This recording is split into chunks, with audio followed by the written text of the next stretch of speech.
Assalamualaikum warahmatullahi ta'ala wa maghfiratuh wa ridwanuh. Salam sejahtera bagi Anda semua. Semoga apa yang akan kita sampaikan menjadi ilmu untuk kita semua.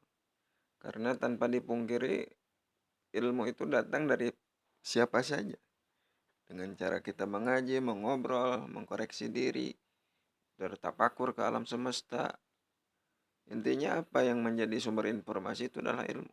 Jadi kita harus ingat kembali, ilmu menurut bahasa adalah pengetahuan. Apa yang kita ketahui itu dinamakan ilmu, gitu.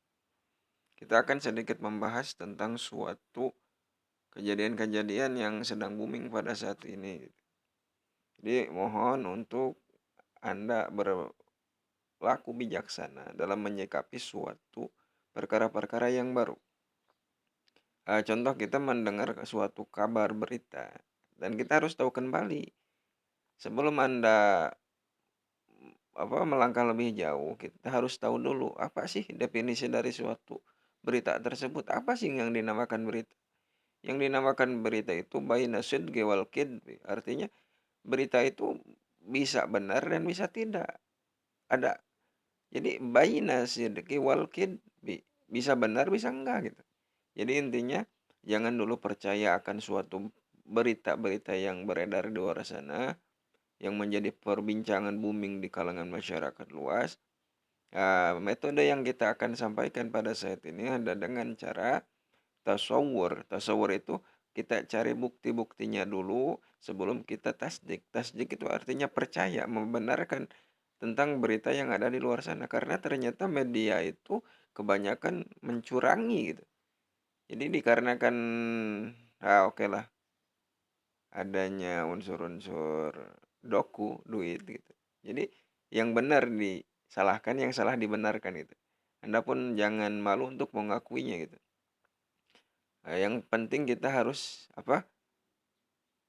untuk mau melaksanakan apa yang tadi yang kita udah bahas tadi ya. Jangan dulu percaya sebelum ada bukti yang nyata, gitu. Contoh gini nih, ini suatu apa ya?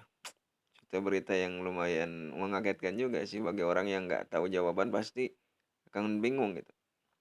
Waktu dulu saya pernah dengar ada cerita santri nih, katanya dia gini nih ceritanya. Kan ada satu santri ya, udah lumayan lama ngajinya. Dia pergi ke Sukabumi, gitu. Di sana ketemu sama abangnya tuh. Abangnya itu dia kuliah di universitas jurusan filsafat. Terus si abangnya ini nanya sama santri tersebut, sama adeknya ya. Bukan adeknya sih, kalau bahasa Sunda alo gitu. Din sini, katanya ente pesantren ya? Iya bang, kenapa gitu?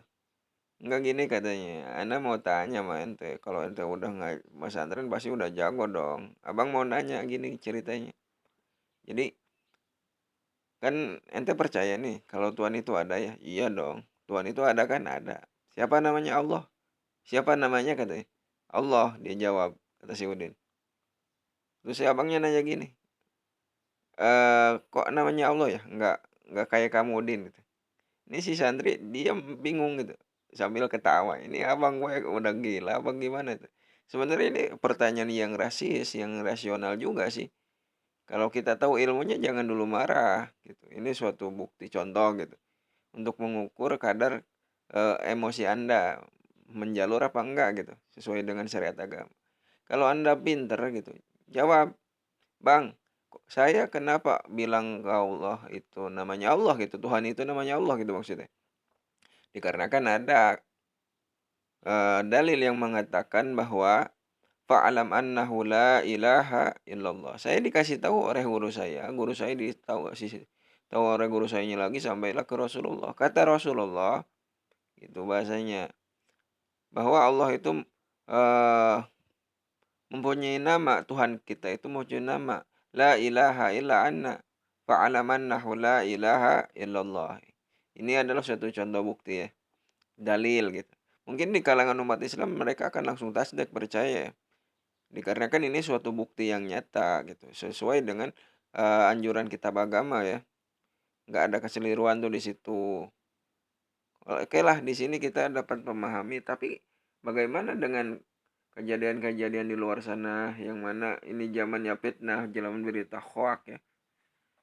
Bahkan ada ayat Quran yang mengatakan, ini guru saya yang mengatakan nih, tafsiran daripada sayaqulus sufaha itu adalah berkomentarnya orang-orang bodoh yang berani berkomentar terhadap para ulama, orang-orang yang pintar. Bayangkan oleh Anda semua, orang bodoh mengomentari orang-orang pintar itu. Hebat nggak itu? Nah, ini adalah suatu pelajaran buat kita. Jangan sampai kita termasuk lingkungan orang-orang yang tadi sudah saya sebutkan, saya kulu sufaha. Ini orang-orang bodoh berani berkomentar terhadap orang-orang pintar gitu. Jadi Anda jangan mau menjadi lingkungan, termasuk lingkungan orang-orang bodoh tersebut. Jadi intinya tolong pahami, tolong resapi. Kalau memang apa yang saya sampaikan pada saat ini Anda dapat mengerti, alhamdulillah. Kalau enggak, jangan dulu ambil kesimpulan bahwa apa yang saya omongkan ini salah apa benar gitu.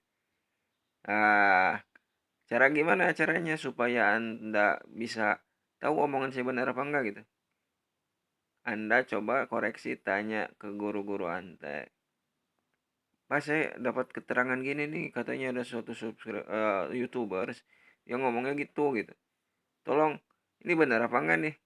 Apa ada keterangannya dalam kitab gitu? Apa tafsir apa gimana gitu?